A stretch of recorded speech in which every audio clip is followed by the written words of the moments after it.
is a continuation of chapter 6. And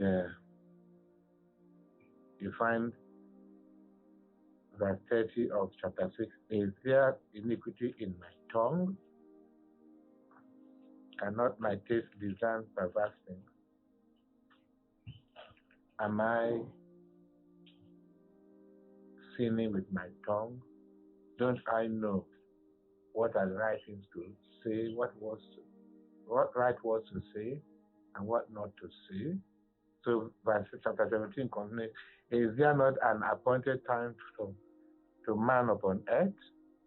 And not his days also like the days of an hireling? That their man is not meant to live here forever. As a servant earnestly desired the shadow, and as an hireling looked for the reward of his work. He said, there's a limited time for service. And that is something we must always bear in mind. That we must make use of the short span of life we have. We're not going to be here forever. There's a time appointed for service, as we read in the scriptures. A time for everything. But day after day is wasted, week after week is wasted, month after month is wasted, year after year is wasted. It has been my cry that at the end of every year, you cannot look left, you cannot look right to see what you have produced. Job is talking about reward. He who labors will expect a reward. So what reward will anybody who has not labored expect?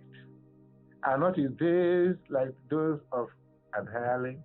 As a servant earnestly desired his shadow, and as an hireling looked for the reward of his work. It is important that we are conscious of that fact. But in this life, we must not expect things to be easy with us. He had earlier told his wife, must it be always receiving good things from God? Will there be no time that we shall receive difficult problems, troubles? That's what he's saying. So am I made to possess months of vanity, and wearisome nights are appointed unto me. As he has appointed good things to happen to us, so he has appointed bad things to happen to us. That is what life is all about.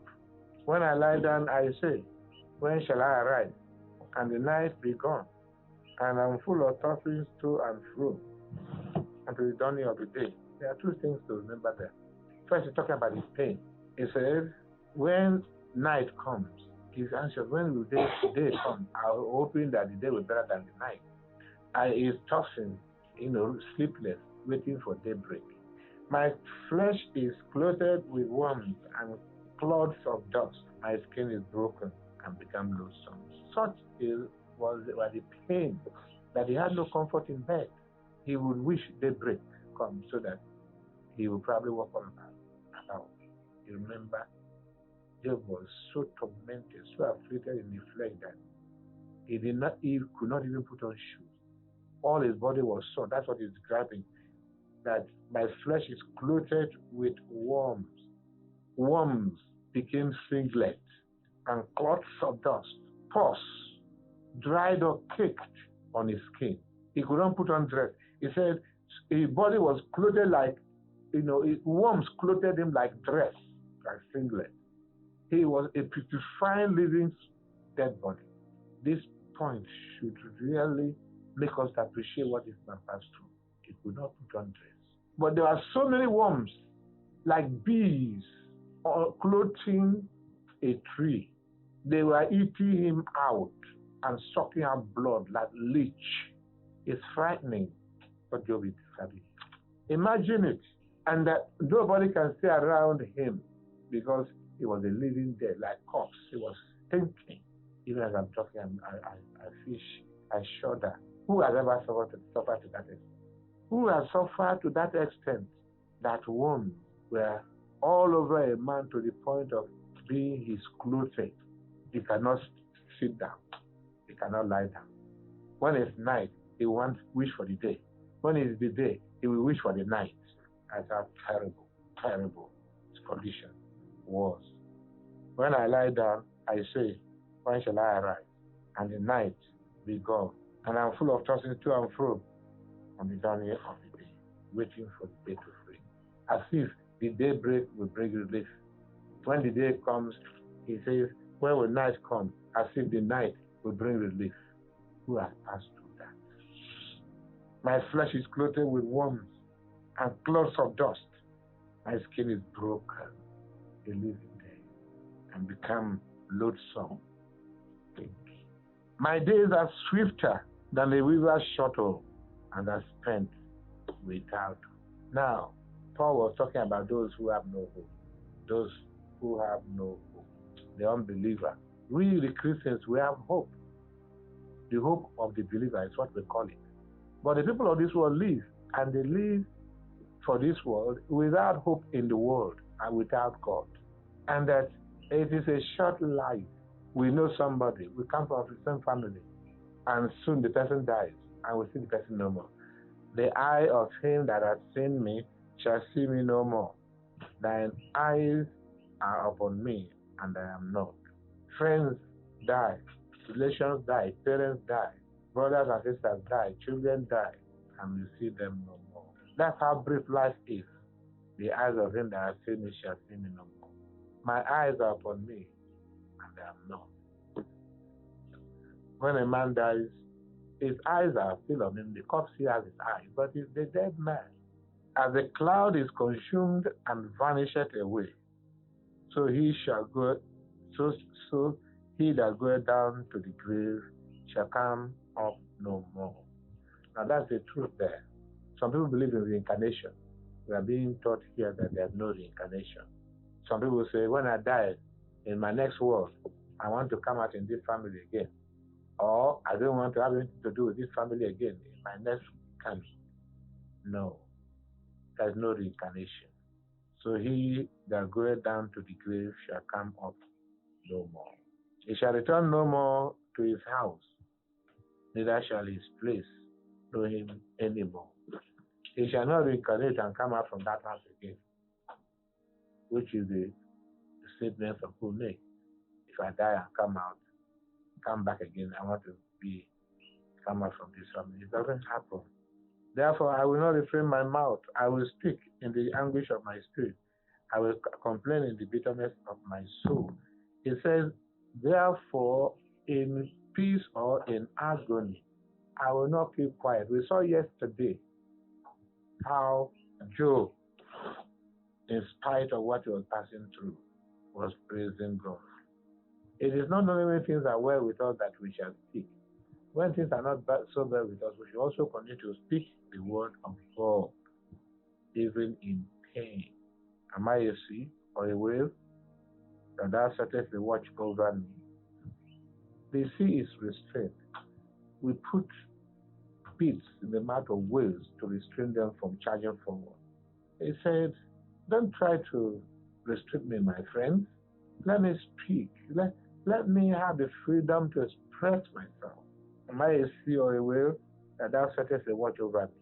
When I say, my God, my bed shall comfort me, my couch shall ease my complaint, then thou scarest me. He had no comfort in bed or on a chair. The bed terrified him. When night comes, he was afraid to go into bed. When day comes, he was afraid to sit down. Then thou scarest me with dreams and terrifies me through visions. Satan brings bad dreams, bad visions to put fear into us. That is part of the work of Satan.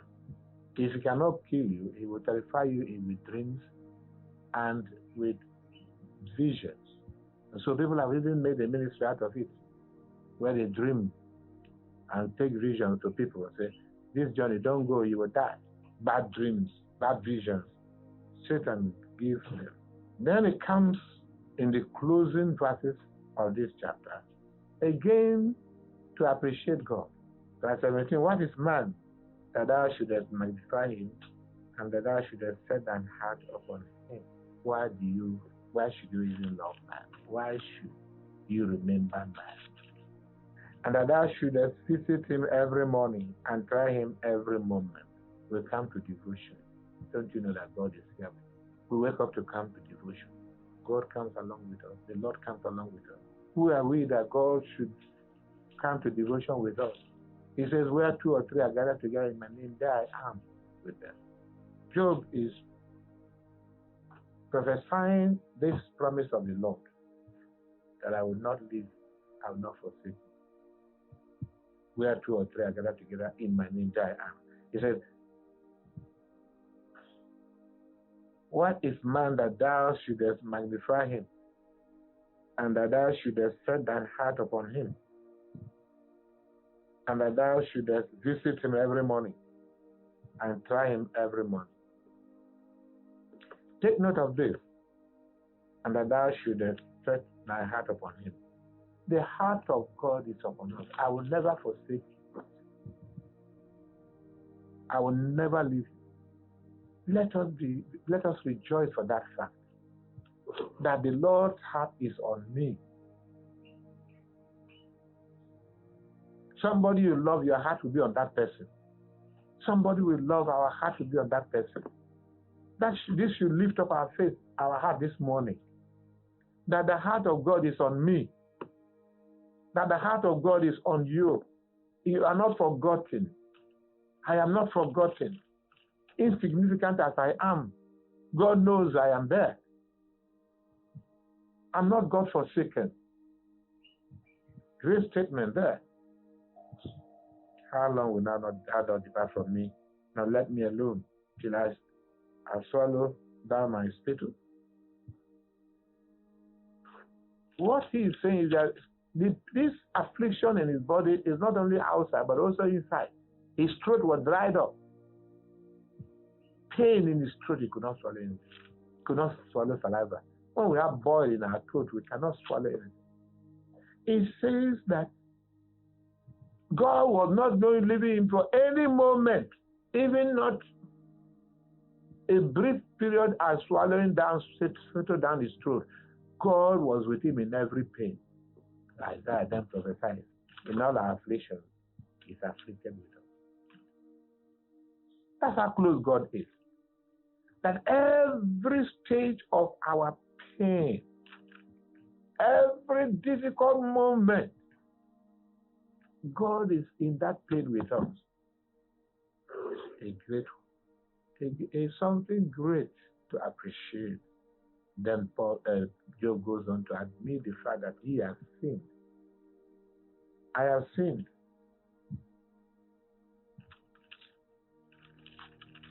He confesses his sin.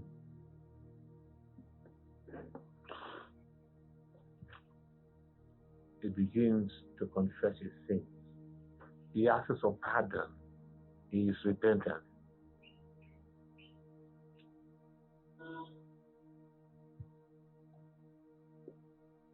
In our difficulties, we must not assume to be judgmental of God. We should not judge God. We should not claim innocence, claim that God is being unrighteous to us. It is a torment from the pit of hell, anguish of soul and affliction of the flesh. Total. His external blessings have all been taken. His property is gone, his children gone, everything gone. Now himself, his flesh, is being tormented. Yet, he is not turning his back on God. He's still saying, God, have mercy on me.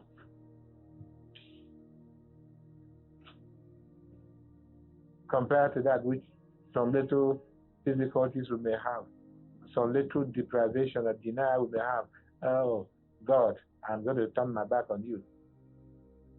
Challenge God. We will not see where we have gone wrong, maybe opportunities we have missed. But we'll put the blame all on God. We are unfair to God. We judge him. We blame him. We accuse him. Never accepting or looking into ourselves where we ourselves have gone from. Job has many lessons to teach us, even in our most difficult, painful moments. That we should be humble before God and acknowledge that the fault is not involved, but in us. But also to remember that wherever the pain is in our body, the Lord is with us in that pain. In our most difficult times, the Lord does not abandon us. May His name be praised in Jesus' name. Amen.